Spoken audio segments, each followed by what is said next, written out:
Welcome to the Fine Print, ladies and gentlemen. My name is Caleb Teskey, and today I am joined by Dan Pomeranz from Rebel Grown in Craftsbury, Vermont. Dan, thank you. Boy, I've been trying to line this up for months now. It's great to finally have you here, man. Yeah, definitely. Looking forward to it. Hmm.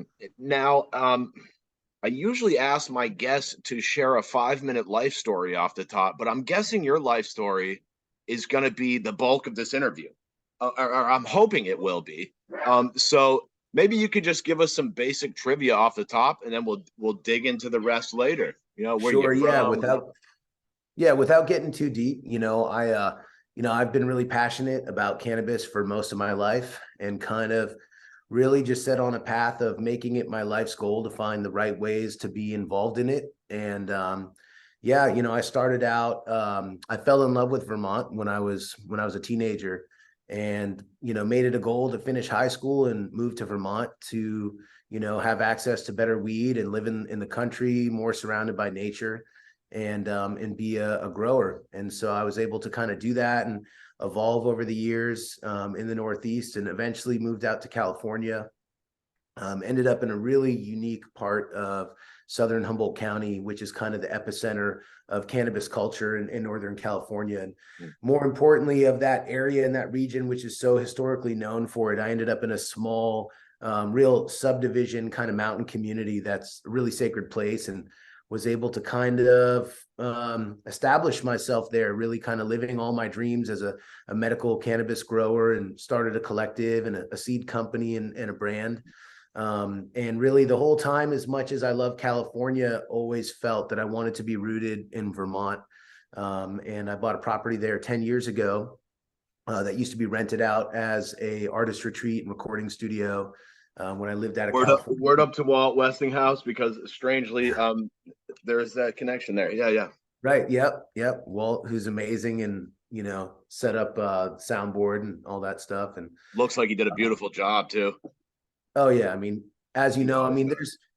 there's soundboards in the UK that only 3 people in the world know how to disassemble and put back together, and he's one of them. So Walt is a he's genius. I'm not sorry to interrupt you there, but shameless plug for Walt. totally, yeah. But yeah, and so anyway, the goal was always to create something very special in California that has a lot of value and benefit to all those people who experience it and are involved in it, but also very strongly wanting to do that where I came from in the Northeast and Vermont especially. And So so were you born in Vermont originally? I'm from Massachusetts, so I Oh, grew I'm up in sorry. I didn't mean Massachusetts. to. No doubt. Yeah, Cool. I, I, Where in? yeah, so I grew up in Newton, Massachusetts, which is Okay. west of Boston, 15 Hell yeah. minutes outside of Boston, like 10, 15 minutes I from was Fenway just down in Park. Newton visiting my ex-girlfriend. She brought me to the airport to go out to Vegas for MJ Okay, BizCon. So hell yeah. nice, no shit. Yeah. I won't hold that against you, Right. Massachusetts. Well, that's the thing, the Boston area is a great place to be from. For me, it didn't really fit. I was always kind of into like nature, and there's not a whole lot of it. And so when I came up to Vermont and I just saw how open and how lush and green and beautiful it was, and people are pretty congested in the cities, and I love to visit cities, but I've been living way out, pretty isolated areas on bigger parcels with lots of land really for over 20 years now. But so anyway, the goal was always to come back to Vermont. And when my girlfriend and I, started having kids, I really felt a connection and wanted to have my children brought up in New England in the Northeast. It's a great And place to raise kids, yeah, and if you so ask me. I don't have any, but sure, yeah. So anyway, so yeah, so we've been back in Vermont since 2019, and I kind of played the bi-coastal role before California or before COVID. I would just kind of go back and forth and figure out where I needed to be, and and I've been in Vermont, pretty much since COVID, other than a few trips. And yeah, and with all the regulations, it was being able to apply for the license and get the license and grow herb legally in the Northeast and contribute in all the ways that I've always wanted to. And so that's kind of what's starting to happen now with the cultivation license and starting to offer products in Vermont. now I before we get any further, I did get my hands on some of your herb right here, and I'm gonna give it a try right now. Boy, it smells real nice, man. This is your outdoor. Yep. Everything in the Have you haven't used, I think you mentioned you haven't been built out your indoor facility yet. Is that right? Right. So we're allowed to have 1,000 square feet of indoor. And, a big part of what I got established doing was seeds and clones, and so I'm I'm more of an outdoor grower, like that's what I have the most experience in, especially in the last decade plus, is natural, organic, sustainable outdoors. And so there's a lot of great indoor growers out there. I'd rather supply them with genetics and seeds and clones. And right now, all my indoor space is used for mothers and cloning and storing vegetative genetics. Boy, that's really tasty herb you got there, Dan. Mm, Thanks. mm. God damn. I'm gonna try to not smoke that off because I feel like I might get too high to do an interview here. Yeah, Um, now that weed is one, very strong. That's pretty much the strongest weed I've ever smoked in my life is that variety. and I've heard that your reputation precedes you a little bit here, and I'd really like one thing I'm really hoping that you could shine some light on is sort of the California scene and what it's like to go through that process out there, and sort of the difference of the Vermont scene as you see it. Sure. So it's a very loaded question. Yeah, it's a lot to The unravel. California scene is very complex. It's extremely complex. And, I've been a part of watching it evolve and being right in the middle of it since 2009 and doing everything that I can do. There's been times where I've been thriving and everybody around me has been thriving. And right now is a really challenging time. I mean, trying to not, get too over involved in it. There's the regulations here are extremely overbearing. They're beyond unreasonable. I mean, cannabis in California is regulated like it's plutonium or something. Um, and it's an agricultural product here, but we're still treated like criminals, And so originally the government told all the small farms, and we had the governor before he was the governor, and state senators and legislators come up to the Emerald Triangle and have these kind of like Newsom, town meetings. Gavin And Newsom, what's up? Governor Newsom. Yeah, I mean, he came up to Garberville, and Wow, I was at the Benbow Inn having dinner, and he was at another table, and they had these town meetings, and they basically explained, we understand these communities, we understand that your entire economies have been based off cannabis for decades and generations, and we want to make sure that you have an equitable place in this market.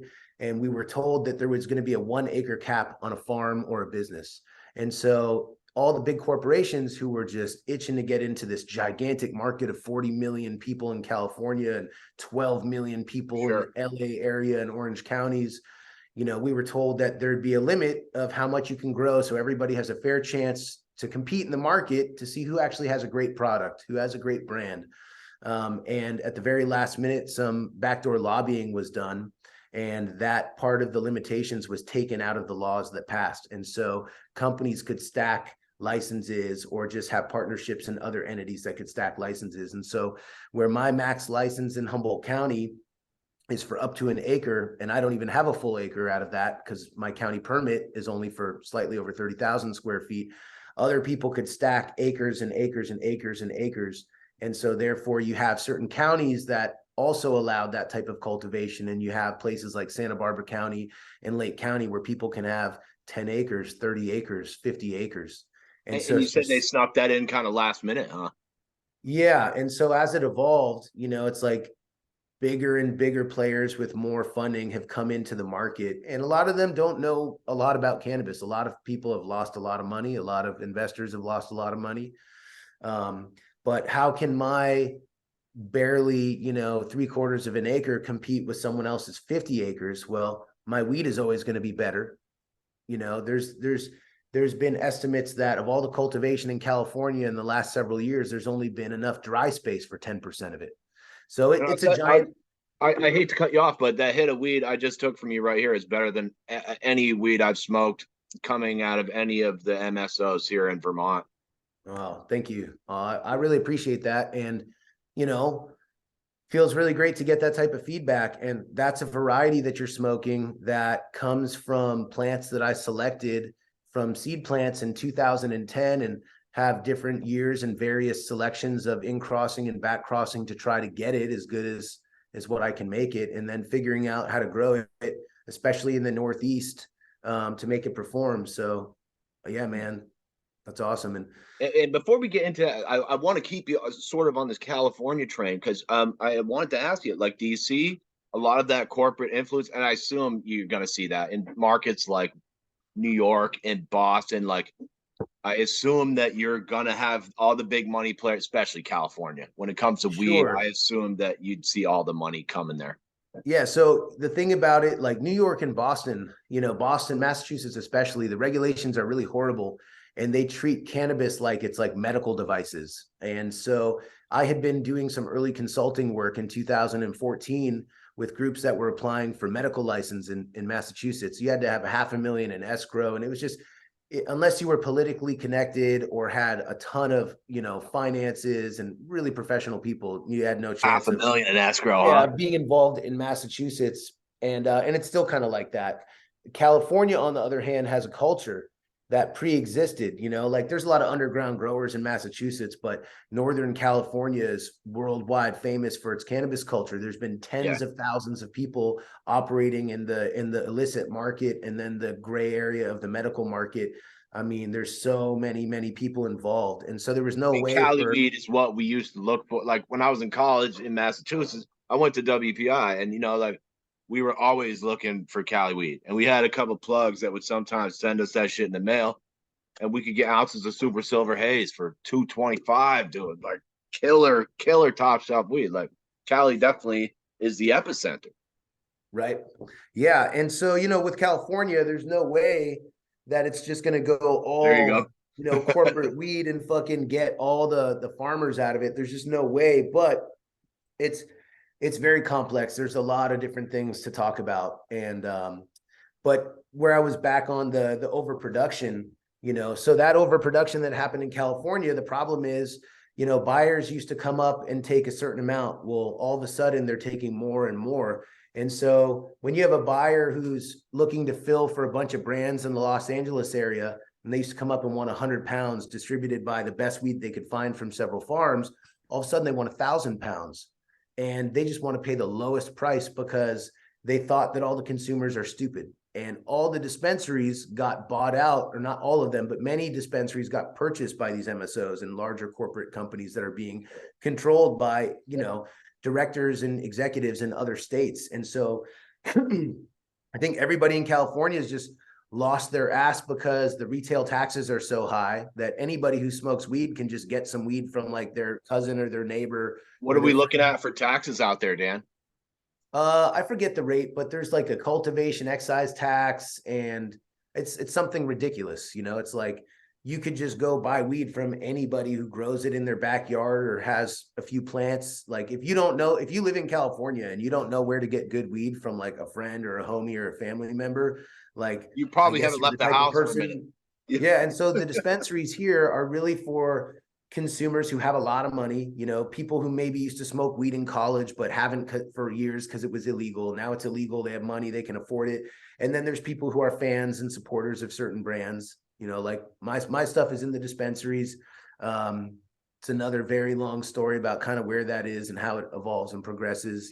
We only have like 12 to 20 accounts in California, and they're mostly pretty high end And I boutique saw your shops. comment in 7 days about I don't need my flower to be in 500 stores, make it 30 million a year. Like I just need it in the right places. Right. And so that's where we're at. Like, we're at places in Beverly Hills and Pasadena and West Hollywood and, Eagle Oh Rock and shit, you got places you got where, Hollywood weed, Dan?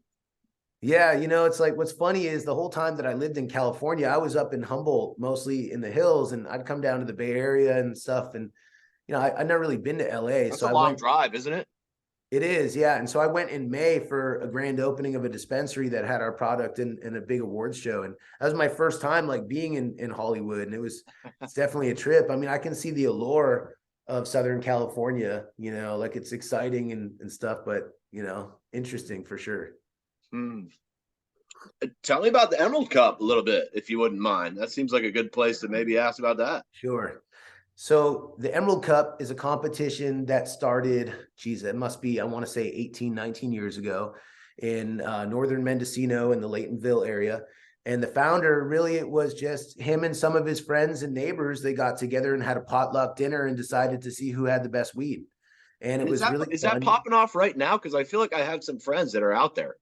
Yeah, so the Emerald, I'm in Santa Rosa right now, and the Emerald Cup was Saturday and Sunday, and so it was the Emerald Cup's Harvest Ball. The Emerald Cup, it used to be a celebration of the harvest and a competition all at once, and now they've separated it, and the competition is now in May in Los Angeles, and the Harvest Ball, which we just had, is a celebration of the harvest and all the hard work, and focuses on really bringing the community and the culture together, supporting the right operators, and educating people about sustainability and the culture and equity and diversity and all these cool things.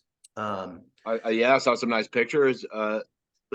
Looked like a beautiful crew you got there gathered.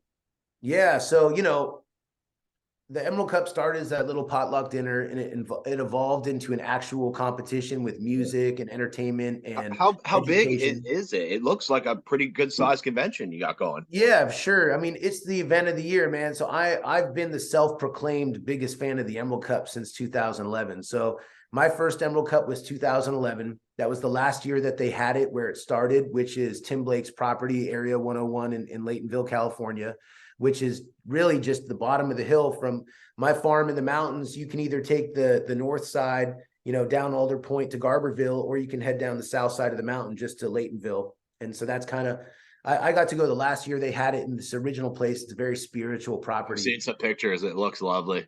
Yep. On my website, there's an article that I wrote about the Emerald Cup, about my first experience there. And so anyway, it outgrew that space and it moved to Humboldt County. And then it outgrew that space and it moved to Santa Rosa and the big county fairgrounds. And so I think in previous years, there's been like, I don't know, 20, 30,000 people have attended. This Wow. year, so yeah, That's E40. like about the size of MJ BizCon, like out in Vegas right there. Yeah, this year was toned down a little bit post COVID and with the current state of the industry and how hard it is. But yeah, E40 performed on Saturday night, which was Sick. awesome. I used to be a big supporter of my company and brand. We used to sponsor it every year, and we'd show up with a booth and my whole crew off the hill, and we would sell seeds. And the first year that we came down to do it official like that, we just were only selling seeds. We brought 10 pounds of weed all jarred up just to give away to anybody who supported us and bought our seeds. Um, and Since 2018, all the regulations have come into place where like I can't package up my own weed. I need a licensed processor, need to go through a distribution model. So it's a lot more complicated to have your own stuff. And for the first time in years, I was able to support the Emerald Cup and sponsor the event. And in exchange for it, create like a really great opportunity for my distributor in Humboldt to really showcase all the local farms there. And so the crew, it's basically like, I moved to Humboldt County in 2009, 2010.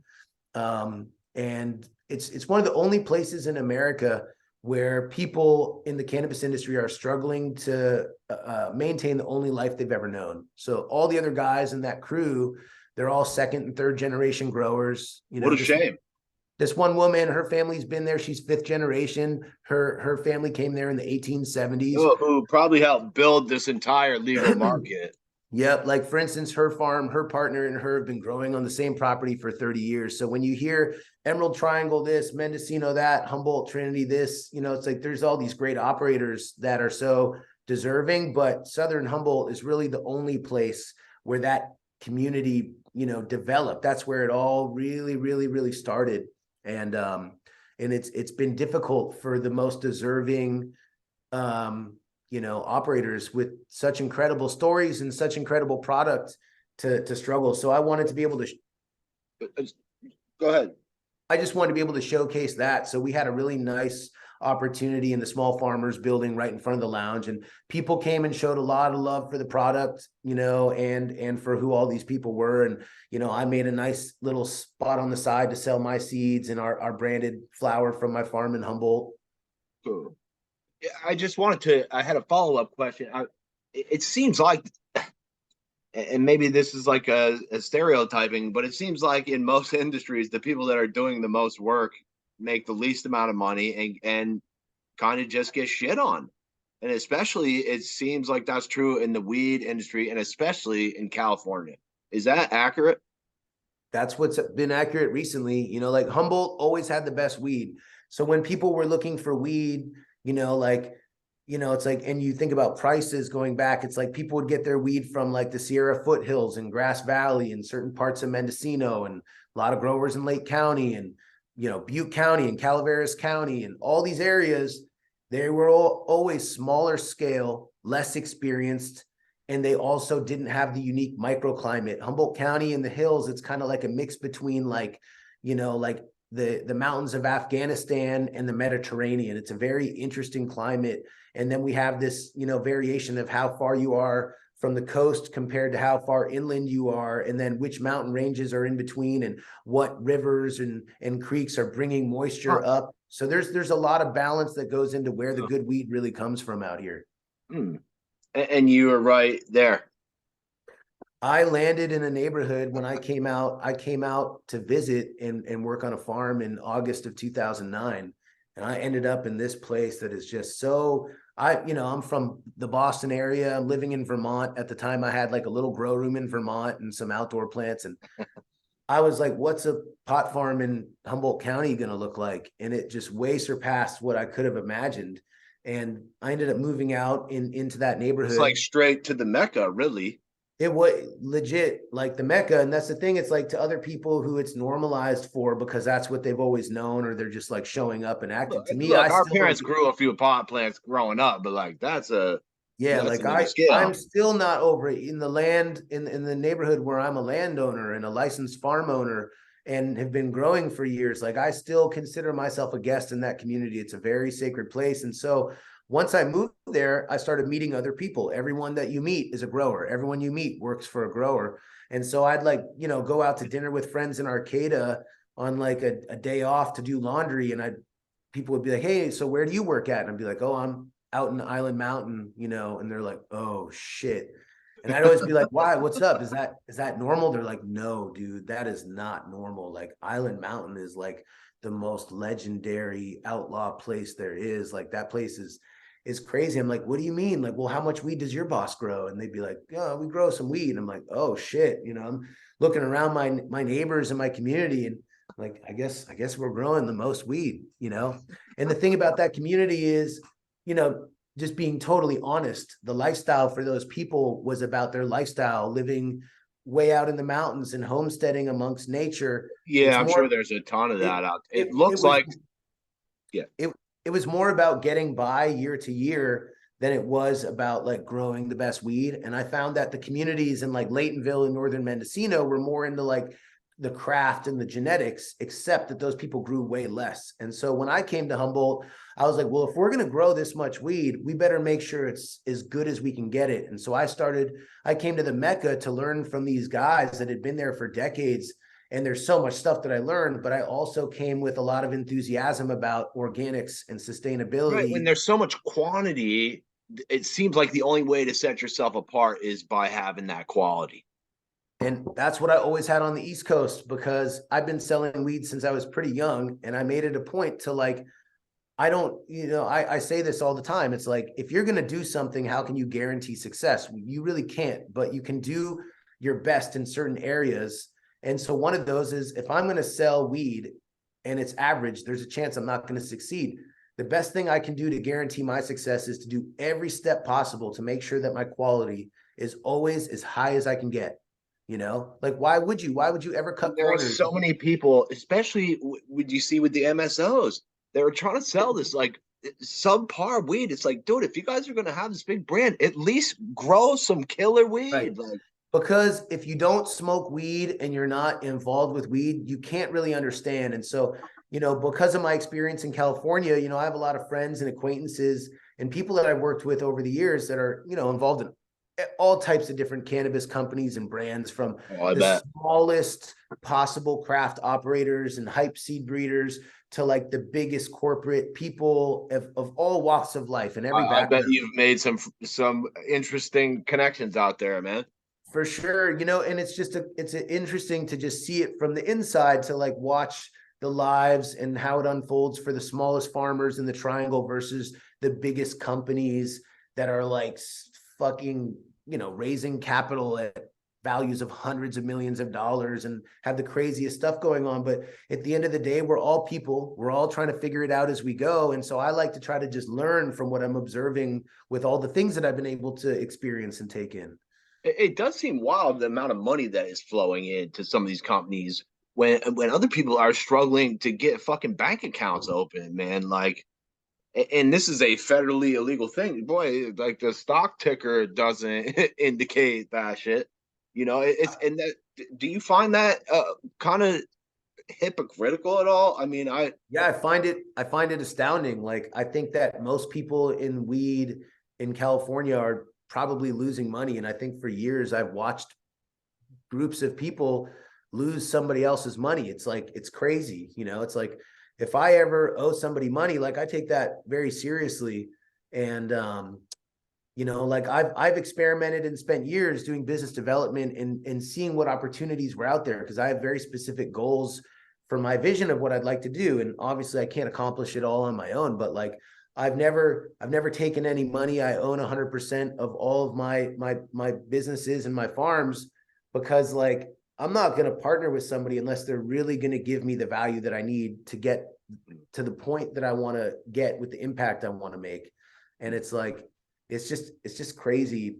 You know, weed and money, they bring out the best or the worst in people, right? And so a lot of people brings out the best and they're able to use that and create opportunity and pay it forward, share with others. And then it also sure, brings out like greed and sure. opportunism and And you know, this is something I've been saying to a lot of people. There's a lot of weed growers that don't really know shit about business, and there's a lot of business guys that don't know shit about weed. And I think in this particular case, especially like with weed, I think that's a bad combination here.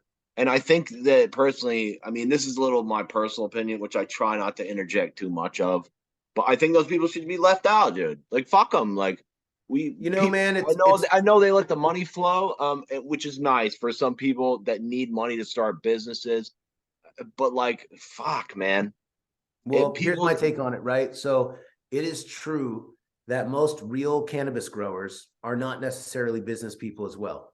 There's a lot of people who are such great cannabis growers and farmers, and they need someone to come in and take their weed and give them money for it. And unfortunately, it used to be easy to do that. It was good. Someone's going to come and pay you, right? You know, at your place, at your gate. You know, now that those people have to go out and be business people, some of them are going to adapt and show that they can and that they're really intelligent, and it's going to be too much for people. And at times it's too much for me, you know, like I've spent a lot of years where I basically, you know, was at Is a that how certain you guys do your Cali product? Do you wholesale that shit off to someone or something? we If you don't mind wholesale me most asking. of it. We wholesale most of it. The goal is for every gram that comes off our farm, obviously to be graded, and anything that's worthy of being premium. Like I tell people how great our stuff is, so we need to back it up when it goes into a product, right?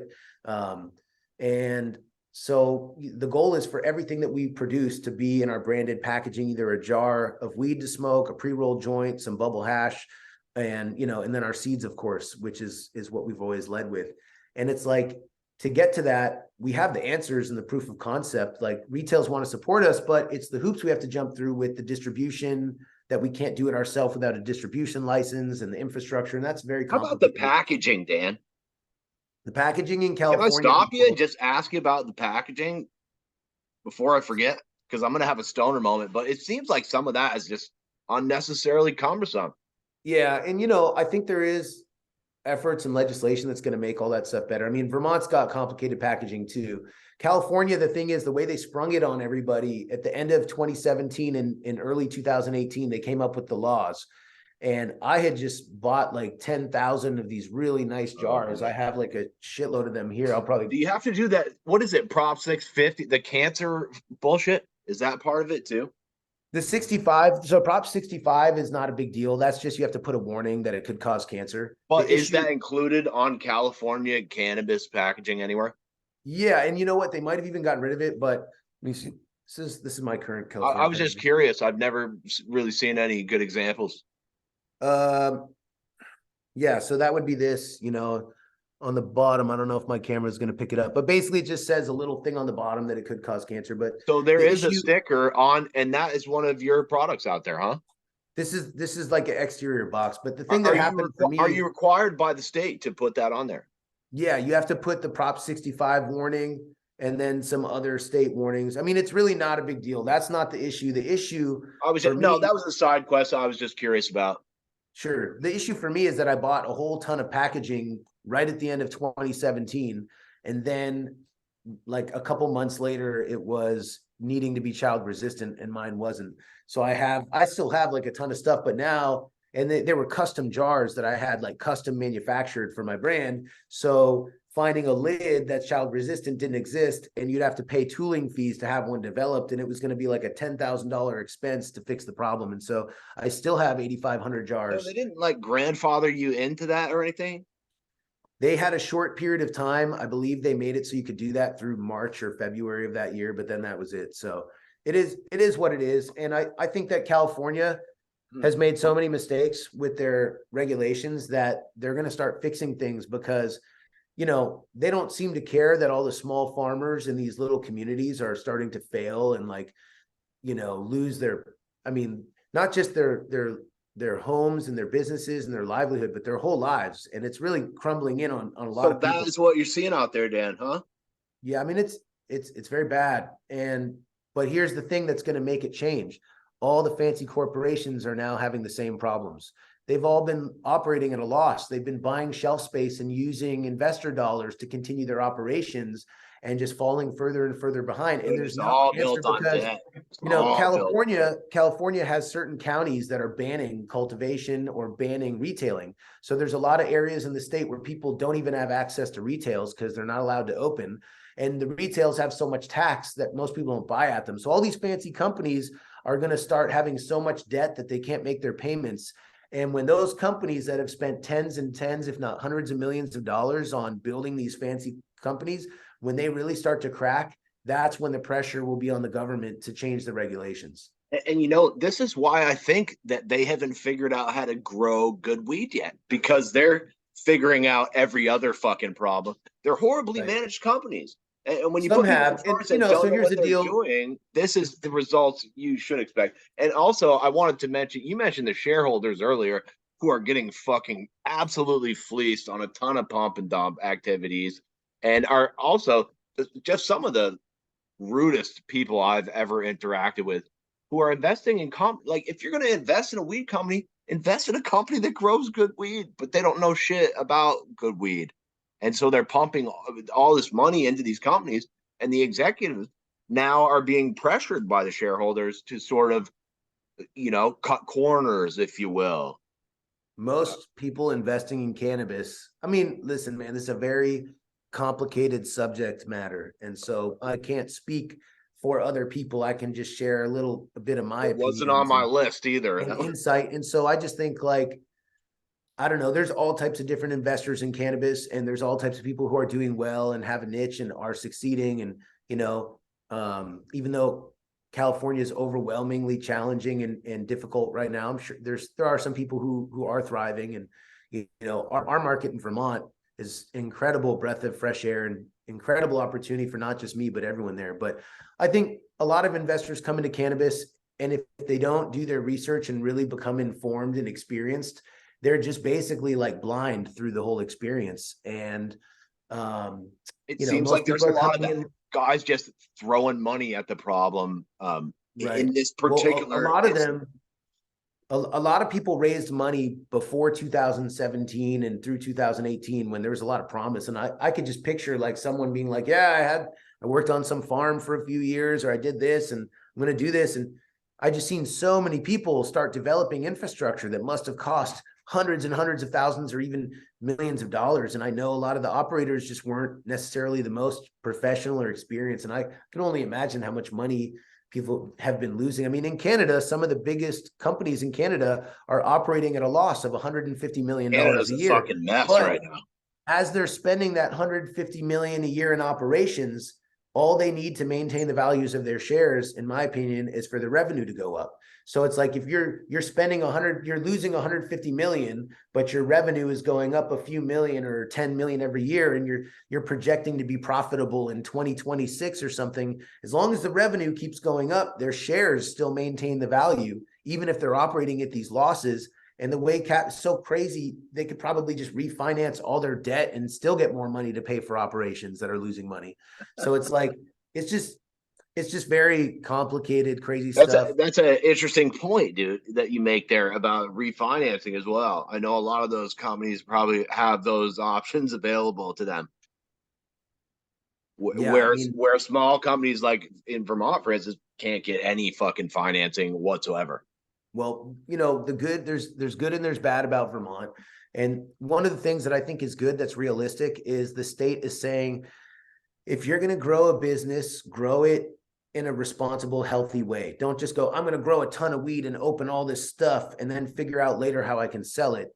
Instead, it's, why don't you prove your concept that there's a demand for the product and sell it? My plan is to hopefully build that for myself and go to them in the near future and go, check out all my information about, I grew this much weed and we sold this much weed and people want more. Like, let me have a little more And the tier space. five, sorry to cut you off, the tier five mix. I know you said what you can do indoor. What does that allow you to grow outdoor in Vermont? This seems like a good spot to switch Sure, over to yeah. Vermont stuff here. So I can do 2,500 outdoor plants in Vermont. Vermont is considering an outdoor plant 8 square feet. So there's like a 20,000 square foot number that goes with it. And it's kind of a little confusing. So it's like either 20,000 square feet or 2,500 plants. And It was confusing. It seemed kind of silly, if you asked me. right. Well, it's kind of like if I was going to do, and we are in the future going to do some like depth hoops and stuff like that, as long as the lighting is super low intensity, like under 6 watts per square foot, which we would, then that constitutes as outdoor because it's outdoor. And so it's Right, kind of but like, as soon as you put one light in, that counts as indoor, right? Isn't that the no. So if you use like a little LED or a compact fluorescent and you have one like strung up every like 10 or 12 feet just to keep plants vegetating for a few weeks seasonally, that's such low light intensity that they've agreed that counts as outdoor. can I ask you real quick before I forget? Because I believe that the CCB had to duck into some kind of executive session to talk about your property layout or something. I don't know if that's anything you care to talk about, but I'm really curious what the beef was or what that Yeah. whole discussion was about. Yeah, I mean, I guess without getting into too much specifics, I have several properties and I'm allowed to grow on 2 of them. And one of them that I wanted to grow on where I grow has electricity. And the other one is fully off grid. That's where I live and we're on Oh, solar. We're not connected to the grid interesting. whatsoever. And so the rule states that the properties need to be contiguous. And there is a Is property. that the word they use? Contiguous? Right, exactly. So there's a property in between those 2 properties that I don't own. The owner of mine lives in Belgium and is super cool and supportive of me getting a weed license. But beyond that, I have deeded access to use a road through our property as a throughway, which the language mentions the word contiguously connects our properties. Sure. And the guy, lives out of the country. I built the road 10 years ago. I So you know the maintain guy. the road. He's like, yeah, he's your neighbor. I built the road. I've Yeah. rebuilt the road. I've maintained and redone culverts, and it's basically my road. It's my It sounded driveway. like if I recall our conversation, you took some drone footage and sent that in. It was like, hey, So look, they were, it's interesting because, all of the Vermont regulations, are certain details could be defined differently based on the way that but it's written legally. And or so more we were not transparent. very far I off. what I was getting at was I thought this conversation could have been more transparent, which would have helped everybody else. Well, they did that for my benefit because they were And I like, know we're that. talking about an individual's private property, Sure, and that's not really public information for us to share his personal private information. That's up to me whether I want to share it. So totally everything that fair. I write Yeah. to them, eventually, is public information. But they were having a debate about my legal argument, which was basically like, here's the legal language that an attorney drafted to interpret their legal language and how they were misinterpreting it. And then number one, I said, let's just use common sense. And I made a video that was like, hey, here's me. I just wanted to kind of show you what I was explaining. Which I thought was nice of you. Yeah, so I was like, here's me, this is my house. I live here with my family. Here's my solar. There's one field. If you look at the site map that I sent you guys, I've got, a strip of cultivation down below there. My dry barn is there. My other spot's over there. Now I'm going to drive to the other location site. I'm driving down my driveway. Okay, I'm driving on my driveway.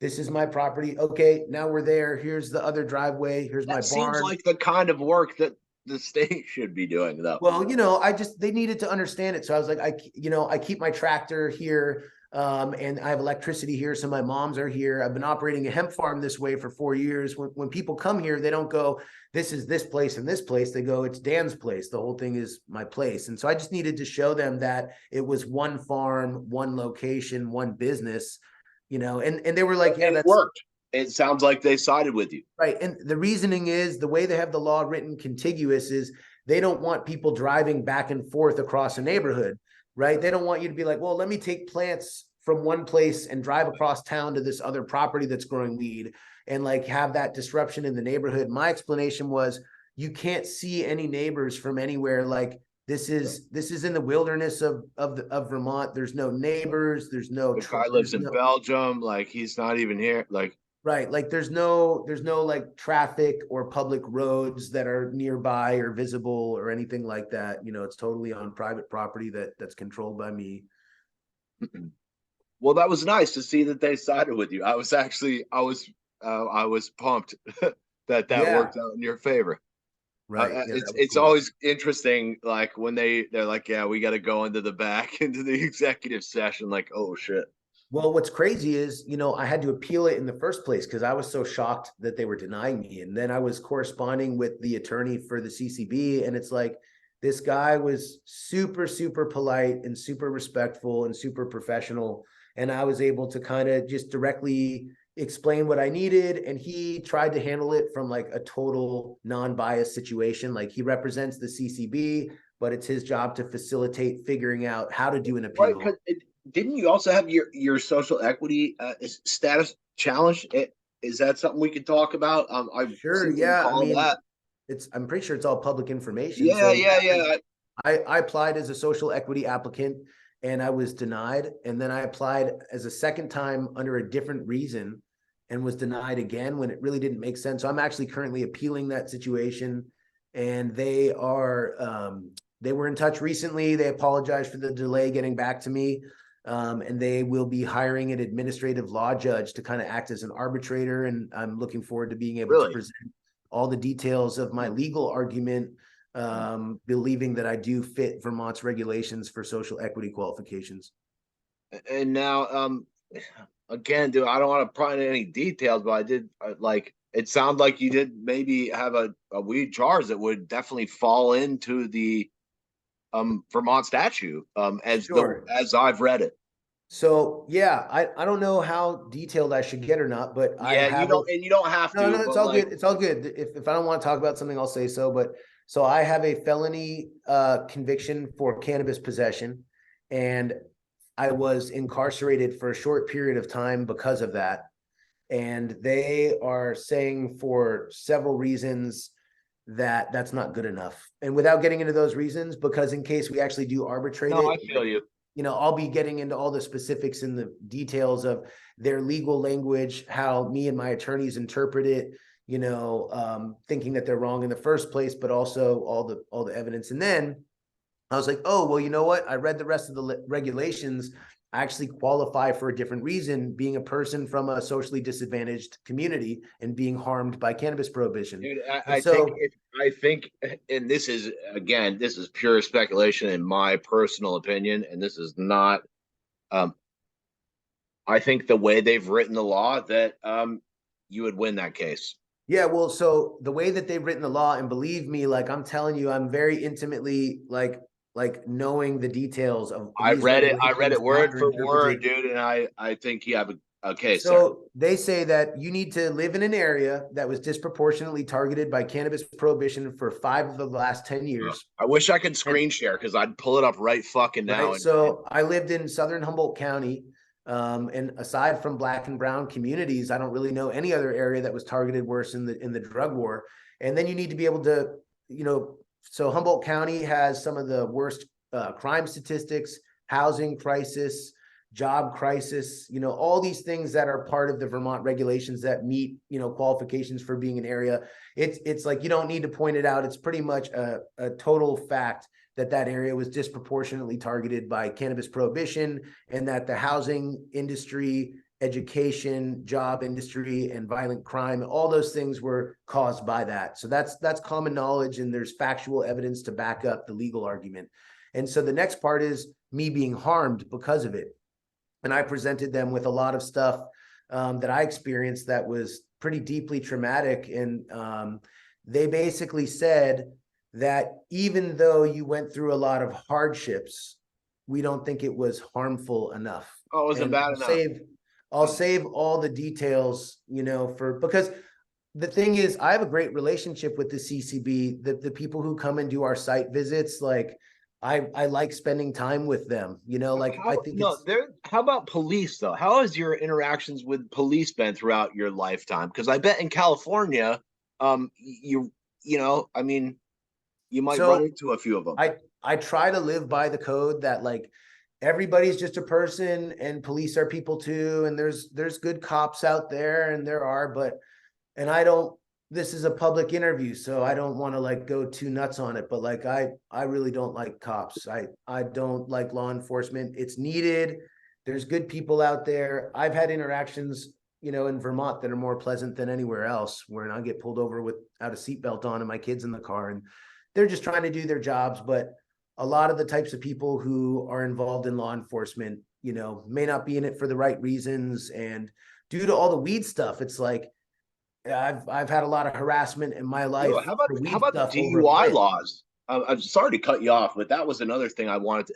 They're going to enforce cannabis DUIs, kind of like alcohol. They run you through the same tests.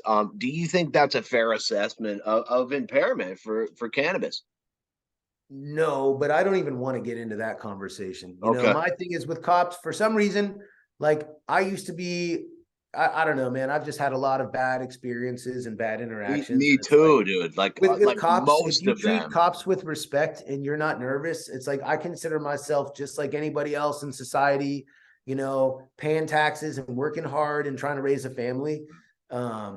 It's hard to not be nervous when a stranger with a gun approaches you on the side of the road. Like I could be in the car with my daughters, picking them up from school, and a cop can pull up right behind me, and I'm shook, and I try not to show it, because there's times when I was younger that I wasn't shook. I was just less experienced and ignorant of whatever. But like, yeah, I don't like the presence of cops. I don't like it. And I apologize, because this is a public interview and people will see it. And I'm not trying to be a hater, but I feel the same way, dude. When a cop pulls, as soon as I see blue lights, my blood pressure goes up, dude. I'm like, oh shit. And even if they're not coming for me, it's like, I feel like I did something wrong immediately, even if I'm the same way, dude. Yeah. And that's a trauma response. I think that's like a little It is a trauma response. I've had so many cops be such assholes for no reason, and harass me. I've also had good experiences with cops too, for sure. A cop saved my dog's life in Worcester one time, and fucking, I don't know his name, or I'd shout him out right now, but he was yep.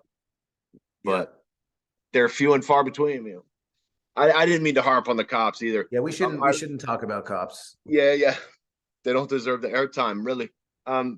I really wanted to ask you about how the sort of some of the processes here in Vermont have gone, in particular banking, insurance, zoning, fire marshal. Those are four that are really on my hit list for all of the people operating here in Vermont. Sure. The banking experience has been very pleasant for me. I started talking to one bank, and then I talked to another, and I decided which one to go with, and their application process was doable. And do you mind sharing who you're banking with?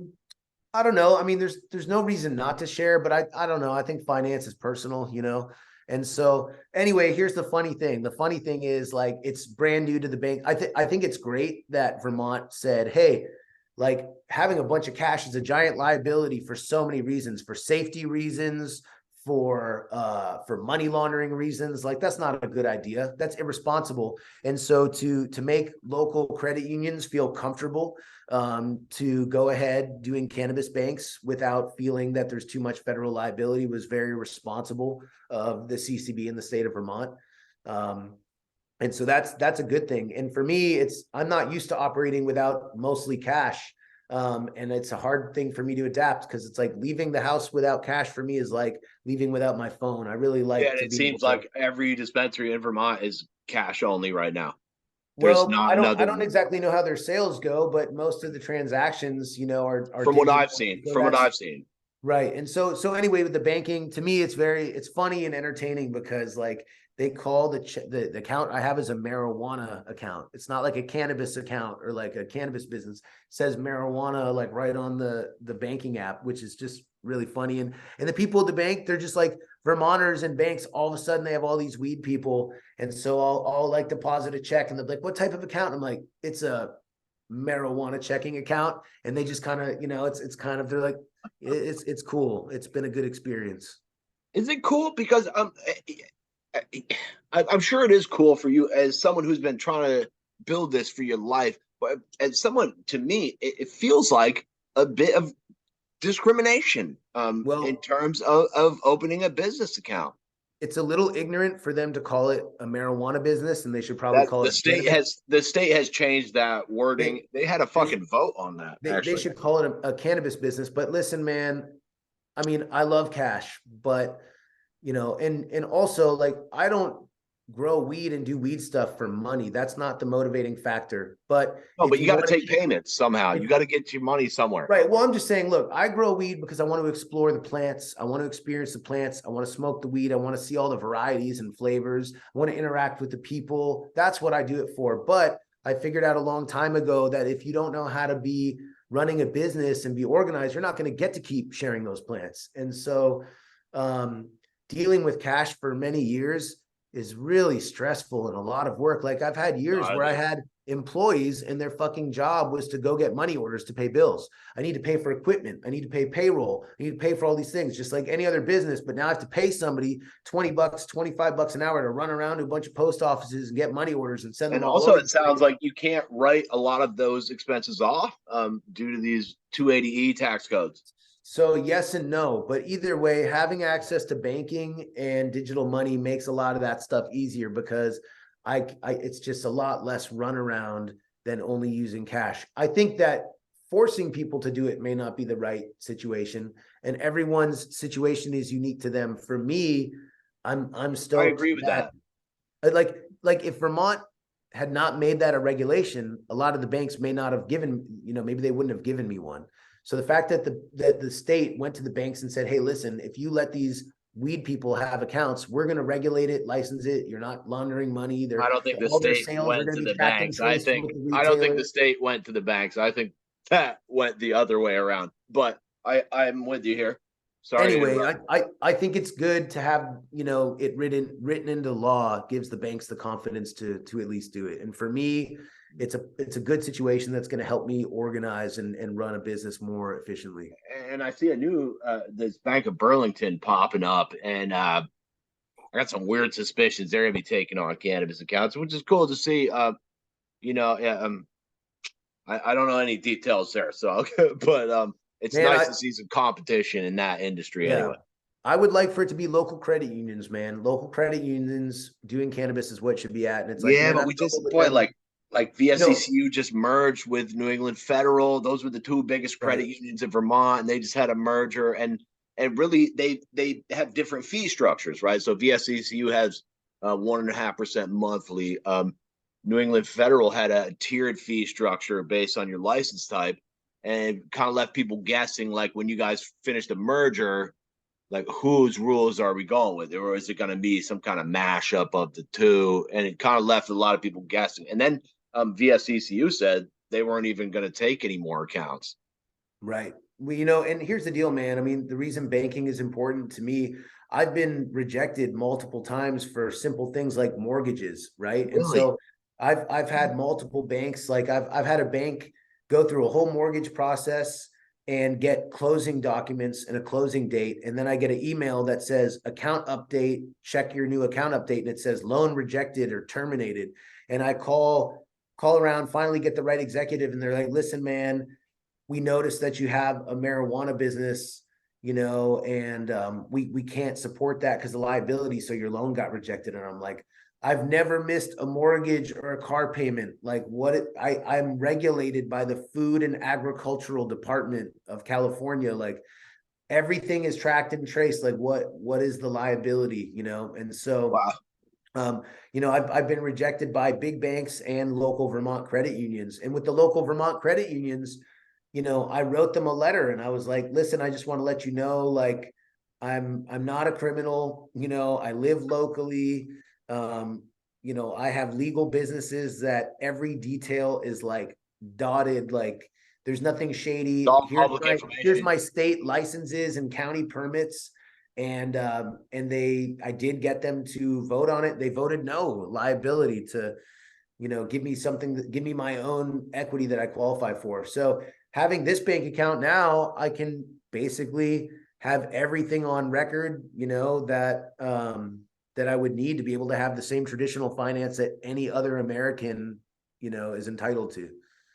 And now I'm curious about the insurance too, because I've asked pretty much every grow. I'm super curious, like what kind of coverage you guys need, especially someone on your tier, because I believe that on that scale there's some extra security requirements from the state for your Yeah, facility.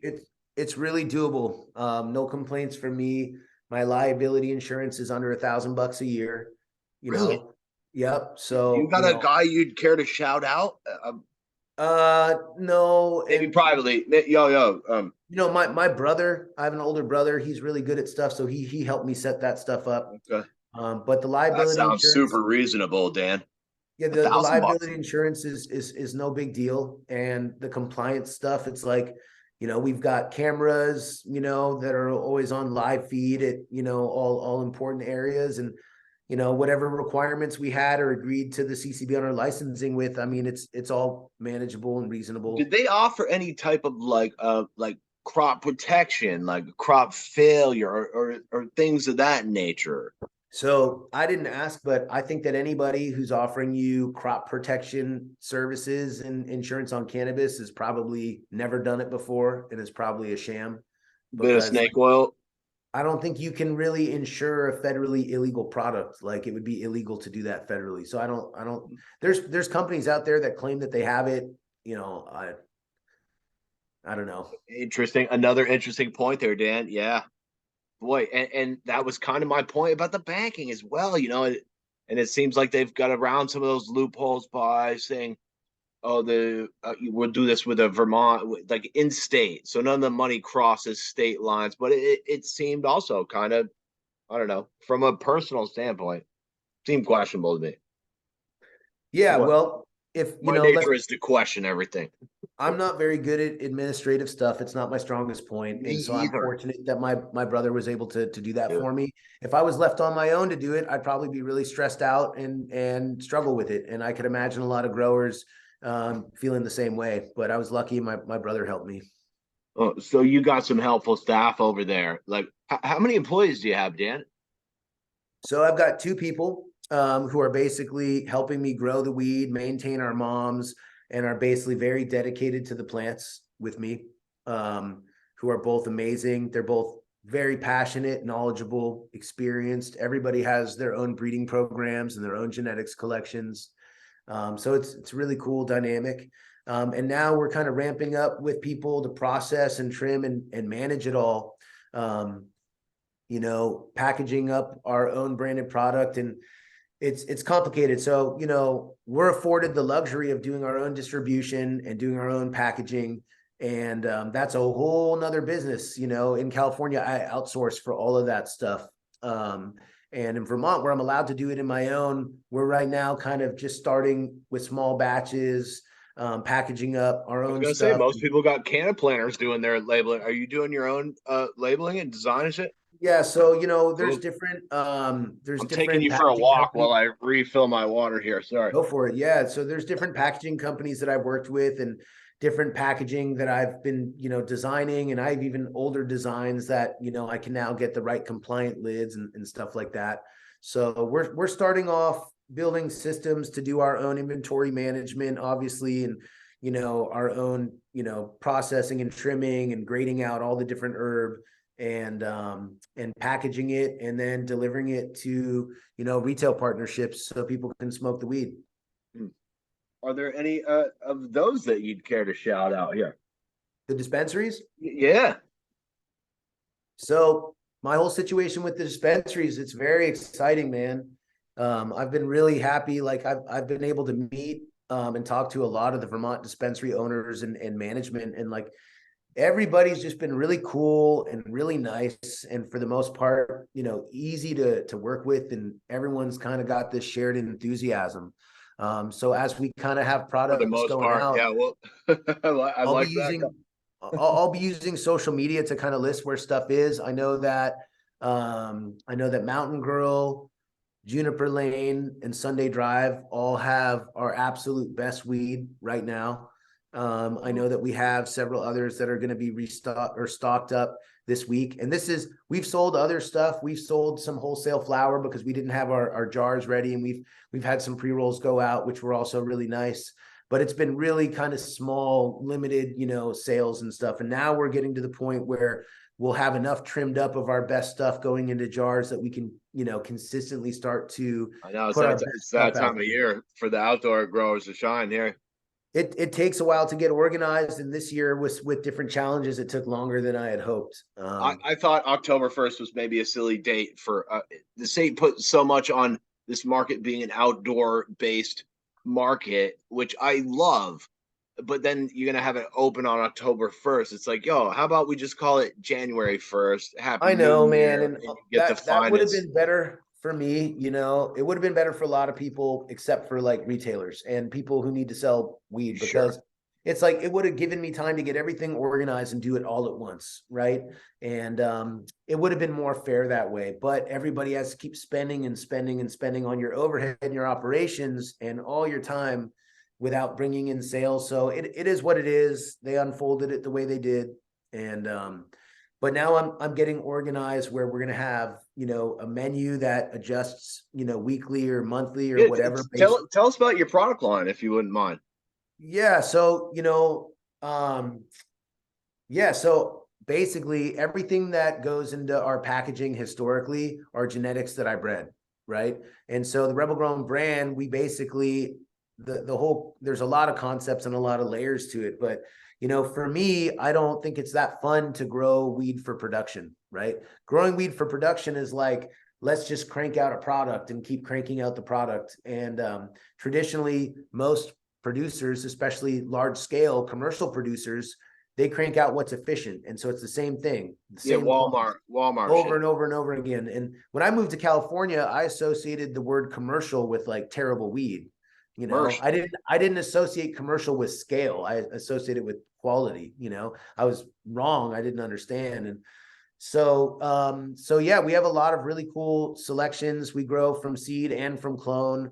That's been either proven winners or lines that I've developed. And really my breeding program goes back to 2009, 2010, and really 2011.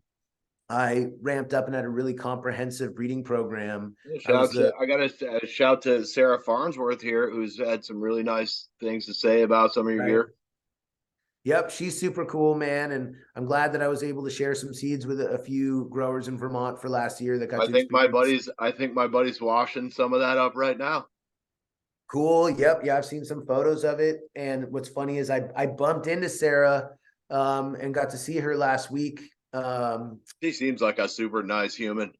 She's super cool and very genuine. And I'm really happy to see that she got her license and everything's going in the right direction there. Um, But yeah, so genetics. So basically, in 2011, I had a really comprehensive breeding program. I don't know Yeah, how deep you talk want. about that. I just did the Emerald Cup, so I've just been selling seeds and telling all these same stories to like hundreds of people for the last couple I'm of days. sure, and I'm sure you've hashed this out a lot of times. Yeah, Yeah. well, so the deal is, when I moved out from Vermont, I brought a seed collection. I've been collecting seeds locally. I've been collecting bag seed, and I've been purchasing seeds from breeders all over, like Canada and all over Europe and all the stuff that I'd read about in the catalogs, and never had a chance to grow most of them. I also had some small scale pheno selections that I had been doing in my grow room in Vermont. So I brought some clones out. I brought sour diesel out that had been around for a long time. And when I got to California, I kind of found that most people just grew what paid the bills.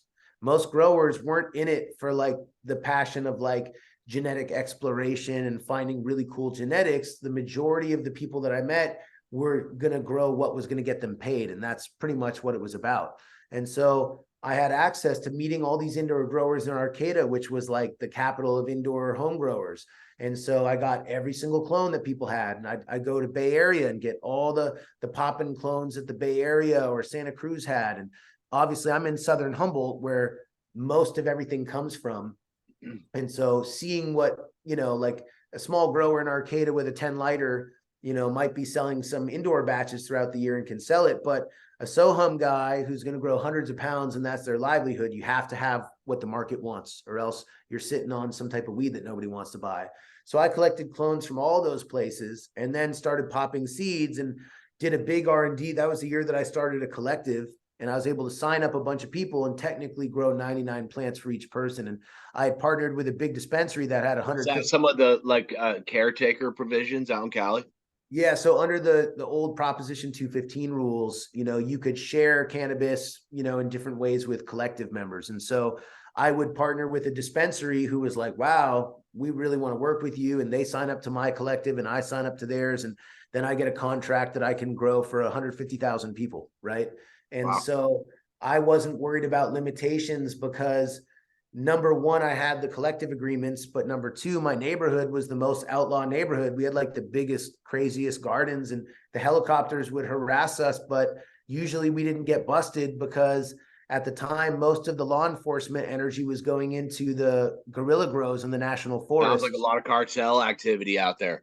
Yeah, so like most of the busting was done on like, illegal operations deep in the national forest and the BLM land, or people who are doing super shady stuff like drawing water out of like illegal watersheds and things Yeah, like I've that. seen And some of the so, damage they do to the waterways can be pretty nasty looking. yep, our neighborhood goes back to like the very beginning of all the law enforcement raids and the history of camp and all the shit that went down in the Emerald Triangle. But it was crazy. Like my first year out there was one day, the first time the helicopters came, and they spent like 45 minutes over my boss's farm. And like, he's just like, they're just doing their flight training, taking their pictures. He's like, get out your camera, take pictures of them for evidence.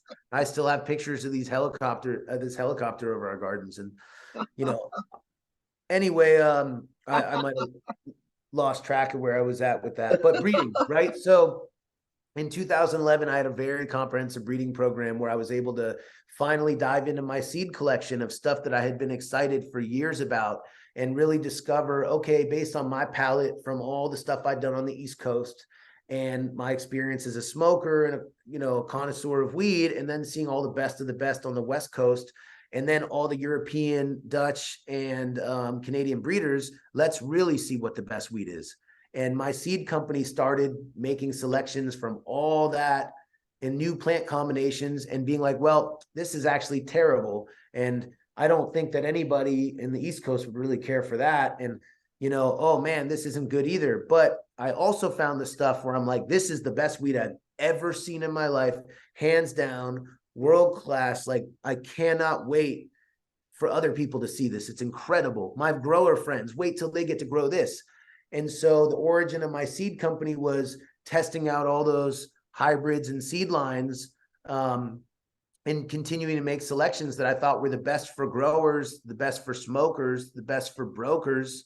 And now, how do you translate that to Vermont in a much different climate? Sure. Yeah. Shortened Well, growing season. And I'm sure so, you do it.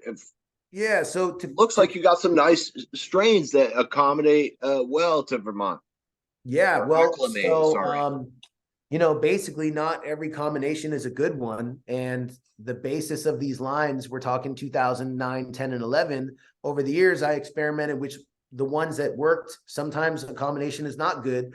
And so what's unique about our brand and our genetics is that everything I have predates all of the modern hype stuff, all the gelatos, all the sherbs, all the Skittles, all the run stuff.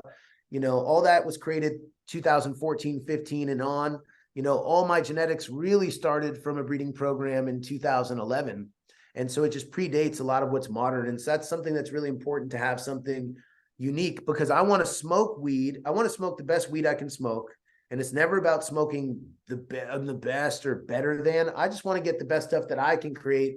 And I love to have it, feeling like it's something that's unique to me, that I made. It's more enriching for me. And I found that experience becomes more meaningful and memorable for other people too, when they understand the depth behind it. So, can I ask you about your actual cultivation techniques? What are you doing? Hydro? You doing, or specifically, like Sure. if you're doing outdoor, like how you're building your soil? I love to nerd out Sure, on yeah, that kind of man. shit. So I'll take you a little further back. Please, So yeah. before moving to California in 2009, I had an indoor grow in Vermont, and I grew outdoors every year. And I was the type of person who would say outdoors has the potential to be better than indoors. It's more natural and the high is better. But my indoor weed was way better than any of the outdoor weed I ever grew. So I moved to Humboldt. And I moved to this ridiculous neighborhood with these like old school dudes that have been up in the hills growing weed for a long time, since like the 1970s. And I'm just like, this is really cool, all the prep work on these gardens and all the work, all the outdoors. But like, man, I wish you guys should let me set up a little indoor. Let me show you what I can do. By the end of that season, after seeing what we could grow and what the sun did out there and learning as much as I did, I was just like, I don't know what I was talking about. I'm like, outdoors where it's at. The best weed in the entire world is sun grown. It's more responsible. It's better tasting. It's got more diversity in terpenes and cannabinoids. Everything about it. At this point, I don't smoke any indoor. Like, I was at the Emerald Cup. Some people gifted me incredible indoor that I have, in all the random stuff people gave me. I bet you got some nice samples somewhere, Dan. Yeah, I just don't really smoke indoor, and there's some really Oh, good organic living soil indoor that I can clearly acknowledge is incredible weed. dude, But there's you're something you're maybe about, the only guy that's with me on this one. yeah, I'm an there's outdoor something guy. about properly grown outdoor, properly grown. If you grow it properly, it's just such a natural feeling. And I think that the plants, there's a big spiritual element to everything that I do, is a spiritual connection and relationship to how this plant makes me feel, how it makes other people feel. And when I smoke weed that's grown in a sterile environment, I feel sterile, right? And even the cleanest indoor, well, Yeah. not the cleanest non-organic indoor is always going to have a little bit of like a bite or something similar. And so weed grown outdoors, it just makes you feel more Can I vibrant tell you and something? I don't natural. knock anybody for any way that they can grow weed because I can't fucking grow anything. Right. I'll kill plants, dude. I fucking don't let me touch your plants because I probably will kill them. I'm not, but like, so if you can make it happen, respect. But like, I am fascinated with certainly the different cultivation techniques, and boy, like a lot. I've had this indoor outdoor debate. Like I'm an outdoor guy Sure. through and through. So I love a lot of the indoor. It looks amazing, dude. I do it at Foreman's. Is growing some really killer stuff over there, and right.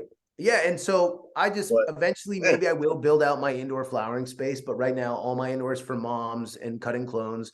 And huh. I've been doing nursery business selling seeds and clones since 2010 and 2011. And so, back to my story about the brand, when I started making seeds, I needed other people to test them out. And the only people I knew were like commercial growers in Humboldt County. And so everyone was kind of laughing at me about bringing sand to the beach, with getting Humboldt growers to grow my genetics. But after people tested it out, I started getting really positive feedback that was incredible. Like, I had guys that were laughing in my face, and then they're like, "You gotta come and take pictures of these plants, that seeds you gave me." And so, I went to a dispensary in Arcata in the end of 2011, and I was like, "Hey, I've been working on some seed projects and breeding and documenting it online, and I just wanted to show you the weed that it grew." And so this was one of the oldest standing dispensaries in Humboldt County. It had been around for 16 years at the time, and they had a nursery selling clones. and they didn't have any seeds. And he said, you know what? He said, every breeder around the world has reached out to me to work with us because of our reputation in our nursery. I've talked to, DJ Short and Shanty Baba and every seed company, but you're the first person to bring me the weed and say, this is the actual weed that the seeds grow. If you plant the seeds, this is what the weed will look like.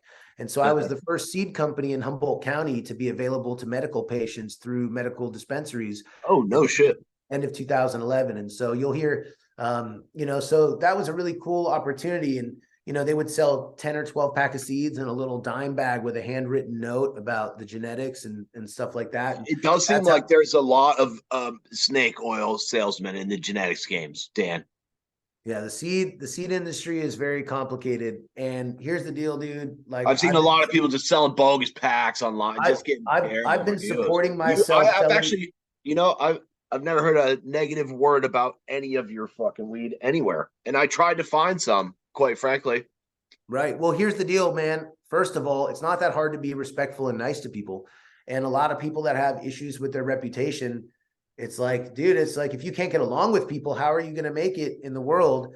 And I just try to bring positivity and benefit to like relationships. If I want to work with someone, I want to earn it. I want them to see value in the relationship and what I can do. I don't want to create any form of like conflicts and negativities. And with seeds, I've been supporting myself selling seeds, since 2011. There's years where I've been on hard times. Cool. And the seed sales pays the bills. The seed sales that must have been nice because I feel like maybe that was just in the very recent past where they said, hey, it's okay to fucking send your seeds in the mail. Right. And so with seeds, man, I love selling seeds more than I love selling weed because it's a different type of connection. You're connecting to another grower who's going to have a whole relationship with the plants. And it's like, I'm not trying to sell people seeds and then have them come back with complaints about my genetics. And the genetics, it's not about saying it's not better than, it's just, this is my personal journey with cannabis and experimenting and breeding and exploration. And when I find something that's really special, that's a part of that journey, I want to share it with other growers so they can enjoy it. And I don't breed with the same hype stuff. I don't do a lot of what the formula is to feminize the hype shit into the 12 other hype things. I create these lines that I work for many generations over years that are like a part of they're like, I know them like I know my kids or like my family. Like I know these plants and all. I was going to say, how long have you been growing here, Dan? It must be multiple decades here. I started growing weed when I was 14, but I wasn't very successful at it. And how old are you now? 40. I turned 40 over the summer. So 2.5 decades here. All right. Yep. And I don't know. So the breeding is really cool. And there's a lot of elements to the genetics. And I know in Vermont that was up in the air whether or not they were going to let people do clones or nursery, which I thought was another kind of crazy argument. Yeah, it's a little confusing, but originally they were going to have you get a nursery license to sell or distribute genetics, and they ended up leaving it out. It's great the way it is. Like I can sell seeds or clones to any licensed cultivator or licensed retailer. And so that's great. Through your cultivation license. Through my cultivation license. And so, like the CCB has been out and I've been able to show them my breeding program, separate times and go, oh, cool. I want to show you guys. I want you to understand it's kind of complicated. Like here's these isolated areas where I do these open pollinations. So the compliance team came out and walked through. Yeah. And I'm like, I just want to share my intentions. I want this to be fully transparent because I just want you to understand everything that I'm doing here so that we can be on the same page. Cause this is new for you. It's new for me. Like, let's work in partnership so that we basically can like learn and evolve together on doing it. It seems weird here that the weed growers are kind of having to educate the state. Well, it's been an interesting dynamic to watch people with decades of experience explain this to people who really are coming in kind of blind. Well, so the CCB has done a really good job at choosing the people to visit our farms. They chose people who can identify with us. And so having someone who's a Vermonter raised in Alaska with a degree in botany and horticulture who can understand, chemical compounds of pesticides and how all these things work and understand all the organics and understand what I'm showing them. And they can go back to the state and be like, man, this guy's really doing it the right way. Was that Christine? Yeah, she's so cool and so awesome, and I'm grateful that that's the person who comes and visits. And her first trip, I told her, I said it would be great if you had a full 2 hours so I can show you everything. And then I feel like, I feel like that branch of the CCB is more of a partnership than like an inspector, looking for flaws. No, And I've the heard other their thing is, compliance team has been very friendly doing the walkthroughs. I haven't heard a bad word about them either. yep. And that's the feedback I've heard from other farms too. It's like we're all on the same page as long as everyone's just doing it the right way. Like, you know what I mean? Like, and what's funny is I know like one of the concerns of Vermont is like people growing weed and selling it illegally, but like I don't know too much about what the traditional market is these days, but like from what I understand, weed isn't really worth anything illegally anymore, right? Everybody has so much of it. And so if that's the case, False. it's like, False. well, I disagree with you on that one. I still got a couple of guys up here that are very excited. Actually, I interviewed one of them. I'll show you the interview later. I interviewed one of them, and he's actually doing quite well right now.